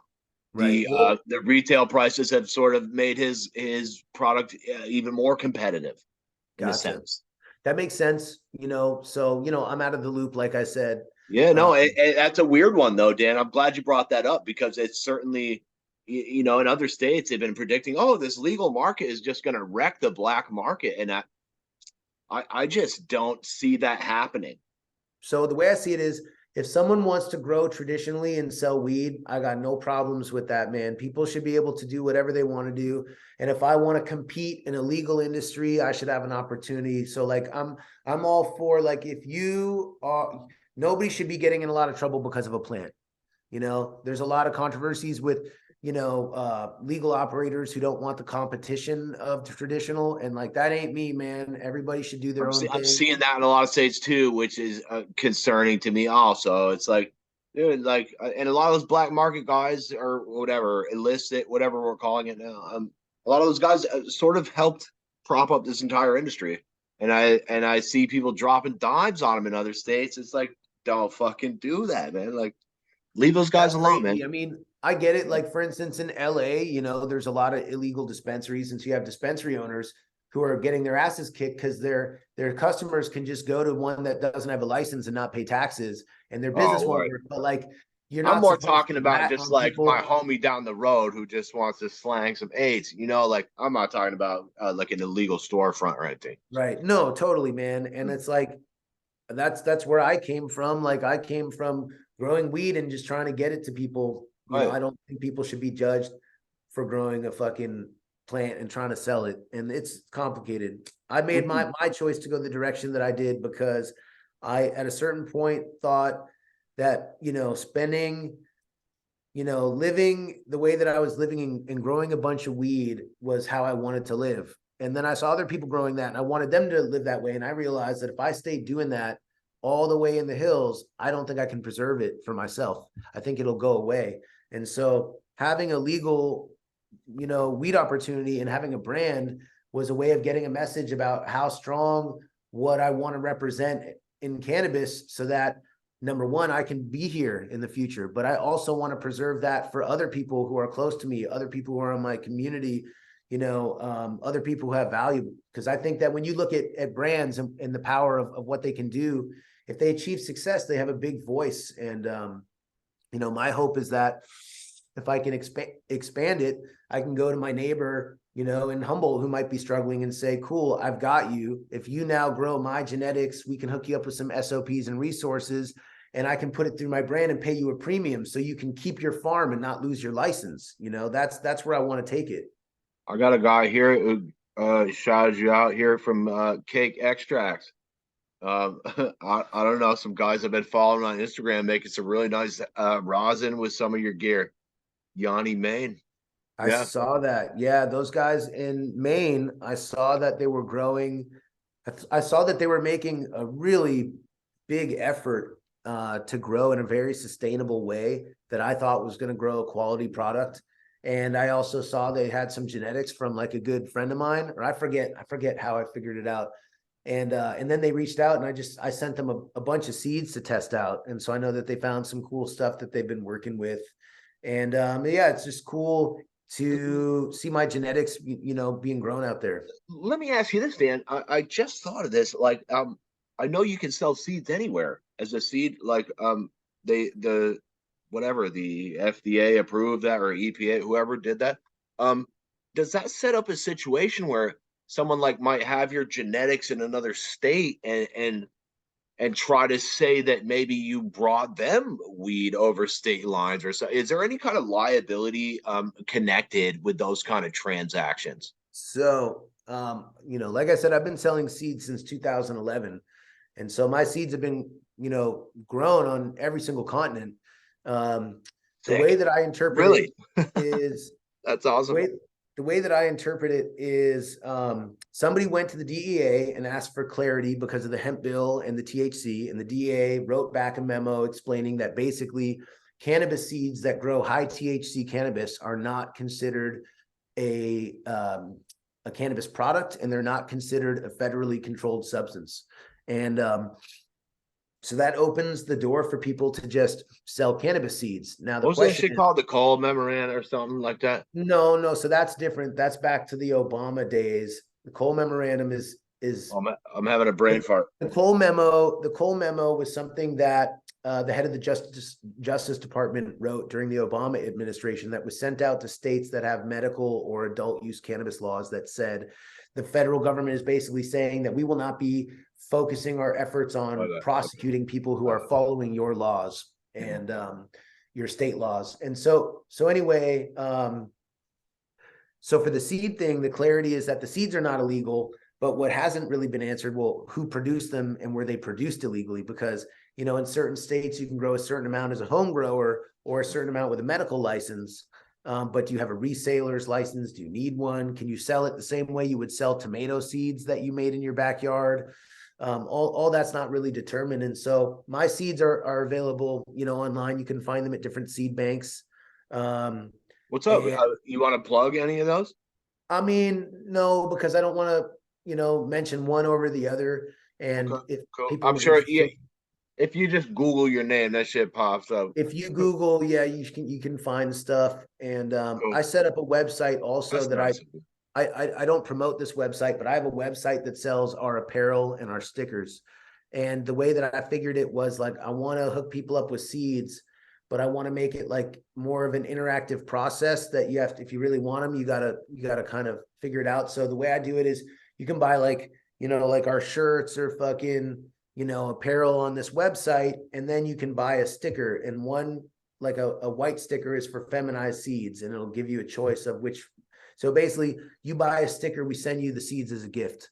And I did that before they passed that law, or not passed that, before they gave that clarity. I just figured like, I'm going to give people seeds and sell them a sticker for the value of what the seeds would be. And so I kind of set that up. And now, I'm talking to a few groups about the best way to make my seeds available, and have an online presence. And so there's some cool conversations going on and things that I'm working on Well, it for must all be that. nice now to sort of not have to jump through all the hoops, at least Right. for the Well, seed sales, anyway. so you can But find my seeds in Vermont right now already at a couple of retailers. And with the CCB, what I explained to them, what's cool about this is I was like, for the first time ever, I just want total transparency. I want to explain it all to you so that we can figure it out. So I was like, here's my breeding area and what this consists of. And on my site map, you'll see it's 2,500 square feet estimated, right? And that 2,500 square feet, I took off of my cultivation area. So that's 2,500 square feet of space that I'm never going to sell the weed from. It's all going to be seeded, right? And I'm like, so what's the deal? Like, I have seeds that are produced elsewhere that I sell right. online. And I told them, I'm like, I sell seeds online. Everybody's doing that. But I go, there's hydro stores in Vermont that have either asked or I could have sold seeds at. And I So said, it's no. cutting into your indoor square footage, is what you're saying. Well, no, I make my seeds outdoors and indoors. Okay. It's not Yeah. about that. All my breeding this year in Vermont was done outdoors. And we build a little hoop. We cover it with an agricultural fabric that has a small enough micron that pollen won't pass through it. And so we can do isolated open pollinations and have a little breeding area for each variety, Oh, cool. which is amazing. It's like something I used to do that, for years in California. And it's like I have to like hide it and keep it under the tree line. And this was able to just show the CCB, this is my breeding area, this is why I'm doing it. And so the question that I had for them is, seeds that I have produced in other places, I sell those online, right? Somebody sells them online. But these ones are grown in Vermont, and I turned down the hydro stores because I didn't want to jeopardize being able to have them in the dispensaries. Because if I had to pick one, I want them in the dispensaries because to me that's a cooler thing. And so it's been great just having an open conversation with them about this is what I'm doing. Here's the next step. And, they've given me the green light to, sell my seeds that they saw where I made them. And, there's stuff available in stores last week, and this week there'll be more. How have your interactions been with the board, would you say, overall? I like, yeah, I think the board has worked really hard. I'll give them credit for being very hardworking, and I'll give the legislators for credit for being open-minded. The legislators are not expected to be cannabis industry experts, any complaints that I could possibly have, it's still better than any other state. Vermont's still better than any other state's cannabis regulators, except for maybe Maine, and probably still better than Maine. So Maine's got its own whole bucket of issues going on. Yeah. So listen, man, sure, I could criticize all day, but at the end of the day, it's better than anywhere else. And they're backing up a lot of what they said. I've had really pleasant experiences with the attorney. I think they've been a bit arbitrary about how they've handled the situation, but they've been professional and respectful. And I've had a good rapport and correspondence with them. The people who did the applications, I think, were very overwhelmed and understaffed. Which did you do a pre-qual, Dan? I didn't, but I was social equity, so they started processing my stuff early. The things that they made the mistakes on are their timing. It was really stressful for everybody, being like, and I don't want to put that on the board either. I feel like a lot of that was they weren't given the resources. Really, they weren't provided with the money that they needed to hire the staff. And some of that falls on the house, quite frankly. Yeah, I don't want to get. That's okay. No, let me handle that one. Here's what would have worked better for me, and what I think would have worked better for most people in Vermont would have been saying, here's the deal. Like in the end of August, they basically said, if you're like an outdoor cultivator and you're in the application process, we will consider, like, here's the deal. If you're operate as if you already have your license. You follow all the state regulations, and we'll treat you as if you had the license the whole time. I heard your public comment on this, by the way, about the license. If they had told me that back in April or something, it would have changed a lot of things for me and a lot of other people. Because I'm like, man, I really want to put plastic on this greenhouse and start seeds. Oh man, I really got to get this going. I'm like, what happens if I apply and they see that I already started and then they reject me? Right. People that spend all this money to build out their grows and are trying to follow the rules that really got jammed up in the licensing. A lot of people, man, probably really heavily invested their efforts and planning into this year and kind of had like a cold start. Like, should we start? And quite frankly, I think some people over invested and might have got a little put the cart way ahead of the horse. Yeah, and so that's a big problem. A lot of people got kind of fucked in that crunch, I think. Totally. I didn't even consider that scenario too. Like, that's also unfair. People were like told they can get going, spend a ton of energy and money, and then basically have to stall. So that, like I said in the public comment, I wish they would have said, all right, let's do, here's the opening window for outdoor cultivation, tier 1 through 5, and then indoor cultivation, then manufacturers, wholesalers, and then retailers. Now, if they'd gone in an order and said, if you submit your application within the first 2-week window, you're the priority, and we just go in order. So everyone starts getting approved for outdoor. Now you can start. Now you can start for indoor. Now you can start for this. And I think the most unfair thing they did is for the retailers, because that's not fair. Retailers are a big investment. And they should have said, here's the deal. Get your retail application. There's a 60-day window to apply. I agree with you there, Dan. 60 days, we're basically going to pull the trigger on getting all of it done and then letting everyone open on the same day, right? And it's, I don't know, for me, there's a lot of value in being able to present my brand in Well, if you stores want to on the be able very to have a first legal day. market, you got to have places to fucking sell it. And, Like, I give lined these guys a everything up chance to to get do their shit. that. I lined everything up to do that, including relationships and potential orders from all three of those stores. Still didn't have my stuff on day one. And then when I did get my stuff, it wasn't in branded packaging. And it's like, all that could have been avoided. Now, that's my personal experience. How many other growers didn't even get a shot at being in day one? It's not, that was a rotten thing to do to growers. You want Everyone me to should have tell had you an how equal many? opportunity to be able to say it's day one. We're all celebrating something special. Give everyone a chance to celebrate it I know, together. and there was like five fucking. In no disrespect to those guys, because I went down to Mountain Girl and I bought a bag of weed on opening day. I camped out in their fucking parking lot, and I Right, bought the first bag of weed from Chris Morrock, who was on right. the show earlier, and it was great. But like, literally, maybe a handful of growers on shelves opening day. Three Yeah, and dispensaries, like I said, one testing lab, by the way, which I thought maybe was not a great call either.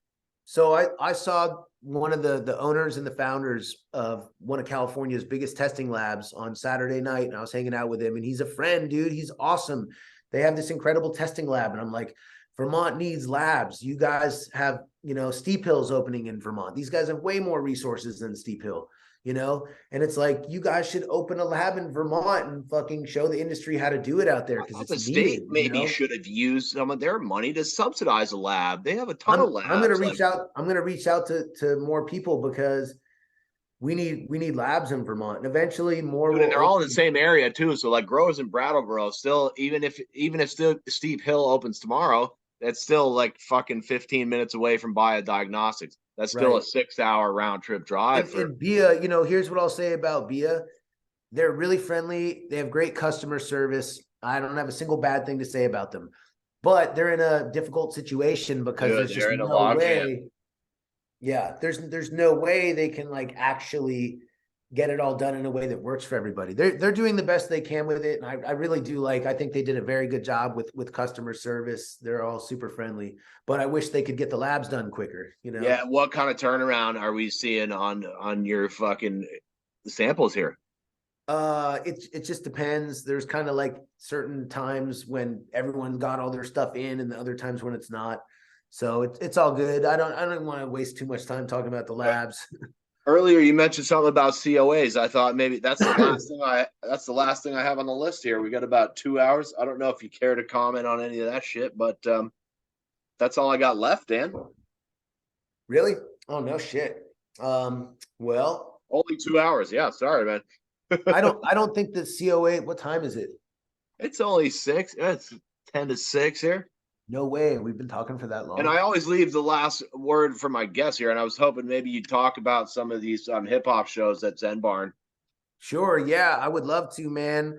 I had a chance to meet the owners of Zen Barn over the summer and just really clicked. I think their whole mission of kind of the type of awareness that they want to promote and the educational stuff is great. And then they happen to have this really cool music venue and restaurant, Beautiful fucking you spot, isn't know, it? um, and was able to have them out to the farm over the summer and come check everything out. And I saw Noah in so Vegas when I was out there. I was sitting in a casino with Tim Fair, and here comes fucking Noah and just snapped a picture of us sitting there.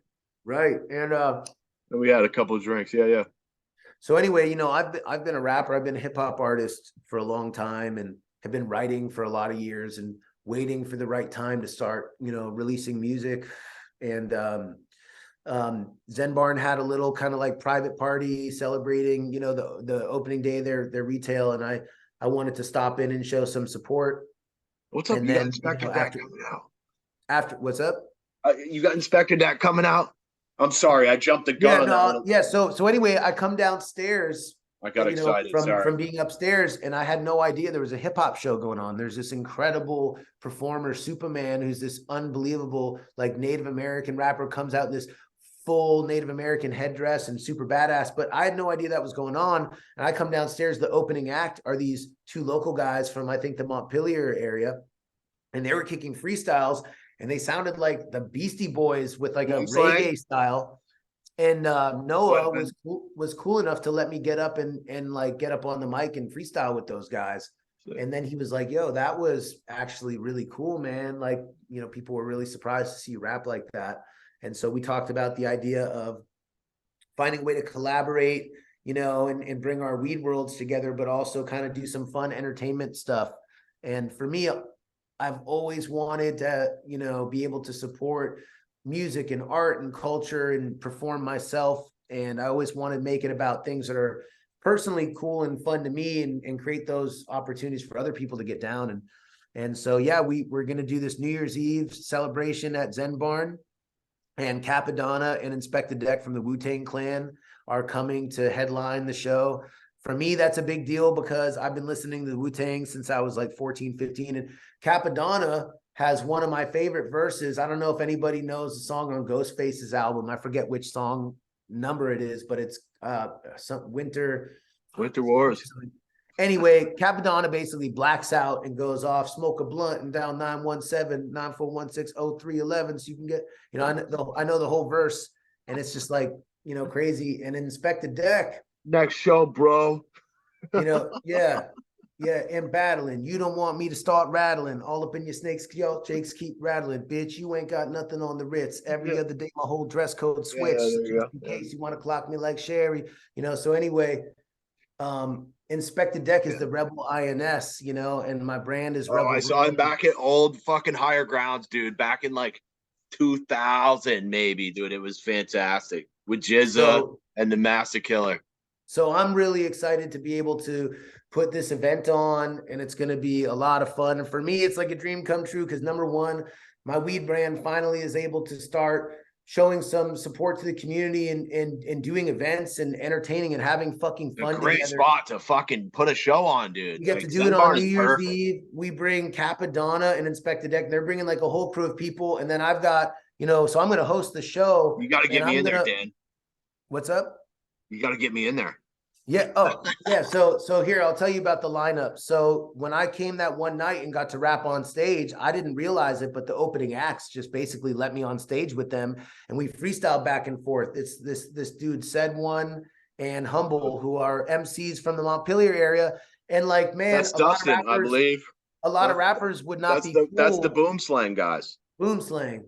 So a lot of rappers would not put out a new album, and it is fucking fantastic.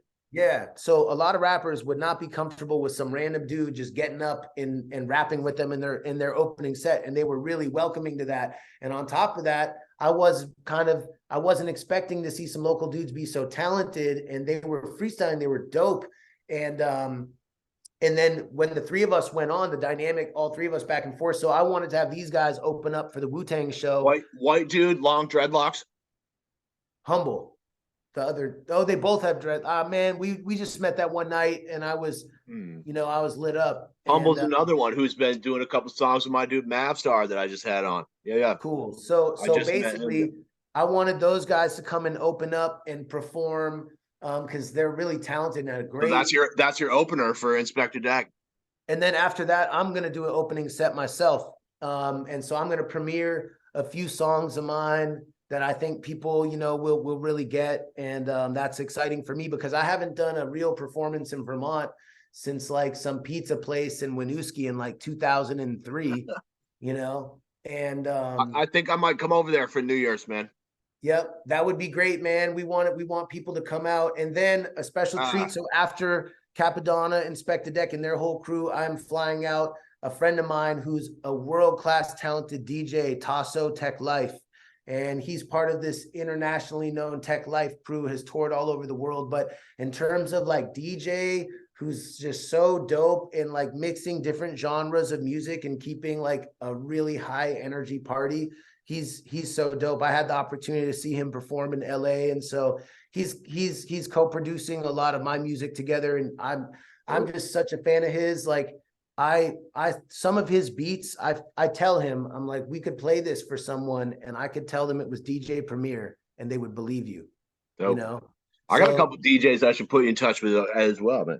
Yep. So he's coming out from LA to basically finish off the night and just like rock shit after the Wu-Tang performance. Oh, sick. And a little after party. I'm just really excited. So New Year's Eve, I would love it if anybody wanted to come and hang out. The first 50 people who buy tickets are getting a Rebel Grown gift bag, non-cannabis. It'll be like rolling papers, you know, like stickers, lighters, maybe a beanie and some shit. And then Zen Barn, you know, they're right down the street, so our weed will be available. You know, people can go down the street. It's just so cool. People can go It's a down the nice street, spot try they our got very there. best Yeah. weed. They can fucking come and kick it, you know, and have an awesome New Year's Eve. So yeah, it's just crazy. I don't even believe I it's think you real. might have got me with the inspector deck, dude. I might have to pull up for that, dude. Like Yeah. honestly, that was how I fell in love with hip hop. Was someone left a Wu-Tang CD in my disc, man, when I was like 15 or 16. They left that 36 chambers in there, and I was like, it was like a fucking. I was hooked immediately. Awesome, man. Well, so yeah, man, very incredible that that's even happening. And I'm excited to perform and share my music with people. And, you know, honestly, I'm not trying to be typecast for hip hop. I love all types of music. And I'm really hopeful that I can take this brand in Vermont and we can just keep doing really cool stuff that people want to show up to and have some fun and promote local art and culture and community. And that's what I want to be able to do with weed. Take that weed and if I can be successful, have resources to do all these fucking cool things that are just going to be so awesome. Dude, I've been helping some guys put some shows on in Burlington and some local. We're gonna have to talk after this, Dan. Look, we've had a solid 2 hours here, and I gotta piss like a motherfucker. But I want to leave you the last word here. If there's anything we didn't touch on, I want to thank you so much for your time, Dan. And I definitely got to come see you sometime soon. Yeah. But the last word is always for my guests. So anything else we missed, all you, man. Thanks a lot again.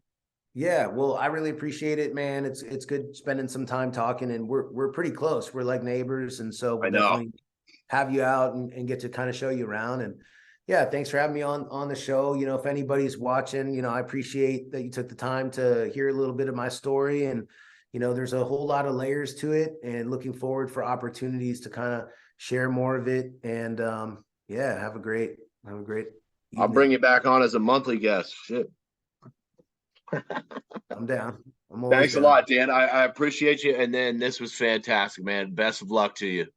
Awesome, man. I hope you enjoyed that double OG cam. That weed is some of our I very got best. stupid high there for about half an hour.